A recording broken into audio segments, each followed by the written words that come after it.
ಹಸರಲೆ ಗೊಬ್ಬರವನ್ನು ಮಣ್ಣಿಗೆ ಯಾವ ರೀತಿ ಸೇರಿಸಬೇಕು ಅನ್ನೋ ವಿಚಾರವನ್ನು ಇವತ್ತು ತಿಳ್ಕೊಳ್ಬೇಕಾಗಿದೆ. ಇದೆಲ್ಲ ಹಸರಲೆ ಗೊಬ್ಬರ ಹಾಸಿ ಮಲಗಿದೆ. ಭತ್ತದ ಹೊಟ್ಟನ್ನು ಹಾಕಿದ್ದೀವಿ. ಇಂದಿನ ದಿನಾಂಕ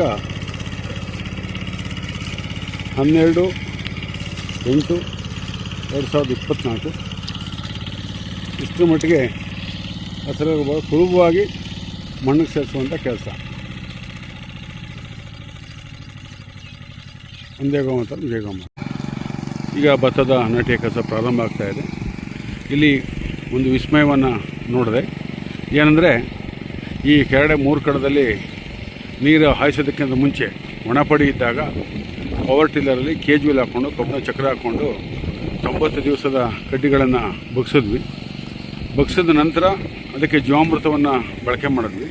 ಆ ಜಮೀನೊಳಗಡೆ ಜೀವಾಮೃತವನ್ನು ಬಳಕೆ ಮಾಡಿದ್ಮೇಲೆ ಈ ಸ್ವಲ್ಪ ನೀರನ್ನು ಹಾಯಿಸಿ ಆನಂತರ ಪವರ್ ಕಬ್ಬಿಣದ ಚಕ್ರವನ್ನು ಮತ್ತೆ ಓಡಾಡಿಸಿದಾಗ ಮಣ್ಣು ಜೈವಿಕ ಕ್ರಿಯೆಯಿಂದ, ಸೂಕ್ಷ್ಮಾಣು ಜೀವಾಣುಗಳ ಉಳುಮೆಯಿಂದ, ಎರೆಹುಳುಗಳ ಉಳುಮೆಯಿಂದ ಮಣ್ಣು ಹಗುರವಾಗಿ ಹೊರೆಮಣ್ಣು ಮೇಲೆ ಬಂದು ಕಡ್ಡಿಗಳು ಅಂದರೆ 90 ದಿವಸ ಕಡ್ಡಿಗಳು ಭೂಮಿ ಒಳಗಡೆ ಹೋಗಿದ್ದಂತೂ ಬಹಳ ದೊಡ್ಡ ವಿಸ್ಮಯ.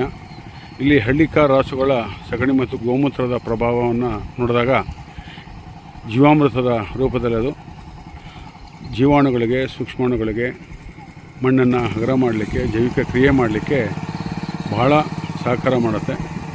ಹಾಗಾಗಿ ಈ ಒಂದು ವಿಸ್ಮಯ ನೋಡಿದ್ದೇನೆ. ದಯಮಾಡಿ ಹಳ್ಳಿಕಾರ್ ಸಾಕಿರ್ತಕ್ಕಂಥವ್ರು ತಮ್ಮ ಸಗಣಿ ಮತ್ತು ಗೋಮೂತ್ರವನ್ನು ಬಳಕೆ ಮಾಡಿ. ಅದರಿಂದ ಭೂಮಿ ಹಗುರ ಆಗುತ್ತೆ, ಮಣ್ಣು ಹಗುರ ಆಗುತ್ತೆ. ಮಣ್ಣನ್ನು ಫಲವತ್ತುಗೊಳಿಸಿ. ನಮಸ್ಕಾರ.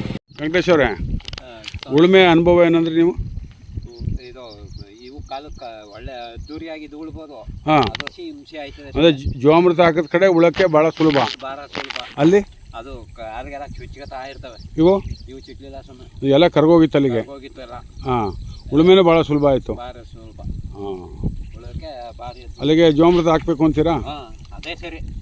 ಸರಿ ಸರಿ. ಕಡ್ಡಿ ಮೇಲೆ ಬೀಳ್ತದಲ್ಲ, ಹಾಂ, ಎಲ್ಲ ಇದಾಗೋಯ್ತದೆ. ಹಾಂ, ಕರ್ಗೋಯ್ತದೆ. ಹಂಗೆ. ಹಾಂ, ಭಾಳ ಸಂತೋಷ. ಒಳ್ಳೆ ವಿಚಾರ. ಮನೆಗೊಂದು ಹಳ್ಳಿಕಾರ್ ಗೋವು, ಊರಿಗೊಂದು ಹಳ್ಳಿಕಾರ್ ಹೋರಿ ಅಂತಕ್ಕಂಥ ಒಂದು ಅಭಿಯಾನ ಪ್ರಾರಂಭವಾಗಿದೆ. ಆ ನಿಟ್ಟಲ್ಲಿ ಸಾಕಷ್ಟು ಪ್ರಗತಿ ಕಾಣ್ತಾ ಇದೆ. ಅದೇ ನಿಟ್ಟಲ್ಲಿ ಎಲ್ಲ ರೈತ ಬಾಂಧವರು, ಎಲ್ಲ ಗೋ ಸಾಕೋರು, ಎಲ್ಲ ಕೃಷಿಕರು ಅದನ್ನು ಮಾಡೋದೇ ಆದರೆ ನಮ್ಮ ಭೂಮಿಯನ್ನು ಜೈವಿಕ ಕೃಷಿಯನ್ನು ಮಾಡಲಿಕ್ಕೆ ಸಾಧ್ಯ.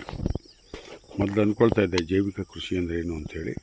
ಭಾಳ ವಿಸ್ಮಯಕಾರಿಯಾಗಿ ಅದರದ್ದೇ ಅಂತ ವಿಶ್ಲೇಷಣೆ ಕೊಟ್ಟು ಮಾತಾಡ್ತಾಯಿದ್ರು. ಮತ್ತೇನಲ್ಲ, ನಾಟಿ ಹಸುವಿನ ಸಗಣಿಯನ್ನು ಹಾಕಿದಂಥ ಸಂದರ್ಭದಲ್ಲಿ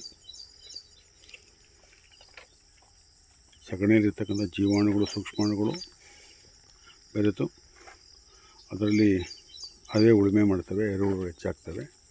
ಜೀವಾಮೃತ ಮಾಡಿಕೊಂಡ್ರೆ ಅದು ಅಧಿಕ ಪ್ರಮಾಣದಲ್ಲಾಗುತ್ತೆ. ಹಾಗಾಗಿ ಅದೇ ಜೈವಿಕ ಕೃಷಿ, ಮತ್ತೇನಲ್ಲ. ಅದಕ್ಕೆ ವಿಶೇಷವಾದ ಅರ್ಥ ಏನೂ ಇಲ್ಲ. ಒಂದೇ ಗೋಮಾತರಂ ಜೈ ಹಳ್ಳಿ.